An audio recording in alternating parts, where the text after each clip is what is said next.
Korang nak tak tukar nota korang kepada bentuk komik macam ni? Jom kami ajar demo. Buat guna phone pun boleh. Semudah ABC je. Tak sampai 5 minit boleh siap. Jangan lupa like, share dan repost tau. Assalamualaikum. Hari ni aku nak ajar cara untuk tukarkan nota kepada slide yang bertemakan komik. Komik tak kira lah, komik Naruto ke, Doraemon ke. Okey, jom kita belajar. Yang pertama, buka Google, buka notebook LM, type je notebook LM, tekan notebook LM. Okey, besarkan, tekan dekat notebook LM ni.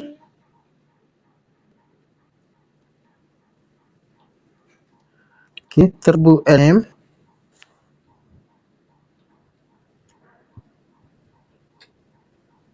Bagi yang belum daftar, sila daftar dahulu. Aku ni yang dah daftar lah.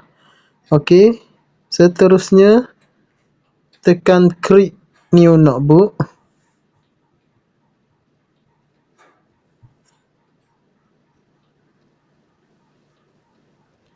Okey, dekat sini aku pilih copy text sebab aku nak masukkan nota yang aku dah copy daripada ChatGPT. Tekan copy text. Okey, dekat paste copy text ni aku pastekan dekat sini nota yang aku copy daripada ChatGPT. Okey, tekan insert. Okey, pastikan tekan insert. Okey, dia masukkan sumber lah. Okey, bila dah keluar paparan macam ni, pergi dekat atas belah kanan, tekan dekat studio. Okey, kat sini dia akan keluar paparan macam ni lah. Okey, pergi dekat slide deck lah. Okey, slide deck. Okey, tekan lambang logo pensel tu. Okey, kat sini kau boleh pilih language bahasa Melayu lah. Cumanya untuk buat gaya komik, pastikan dekat describe ni korang tulis gaya komik Naruto. Okey, gaya komik Naruto ni aku buat lah. Okey, kita try generate. Tekan generate. Okey, bila tekan generate dia akan keluar macam ni lah. Jadi kita tunggu sekejap untuk notebook LM ni hasilkan kita punya slide bertemakan komik Naruto.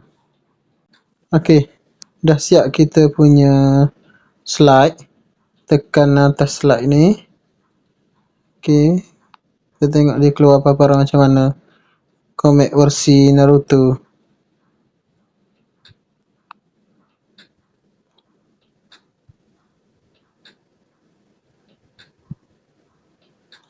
Tengok tak? Menarik. Sangat menarik. Panduan Shinobi untuk kesihatan optimum. Tengok dia punya slide. Tengok dia punya komik. Bekalan beracun. Pemakanan tidak sihat. Ni kalau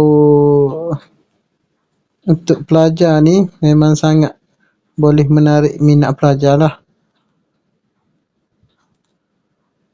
Okey, dia tengah proses untuk ni.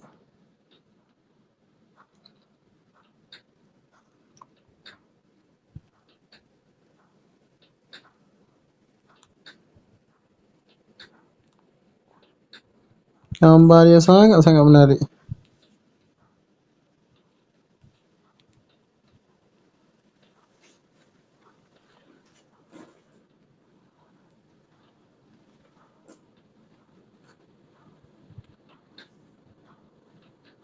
Karbohidrat, protein, sayur, buah.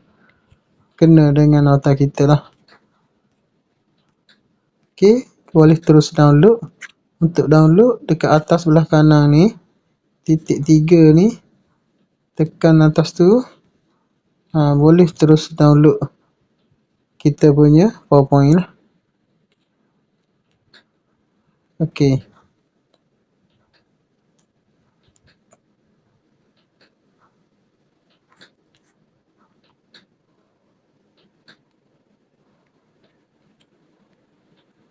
Okey, kalau nak edit boleh edit kat bawah ni lah untuk slide ni. Kalau ada apa-apa perubahan boleh tekan dekat tu lah untuk edit. Itu saja perkongsian saya pada hari ini. Okey, bye. Assalamualaikum.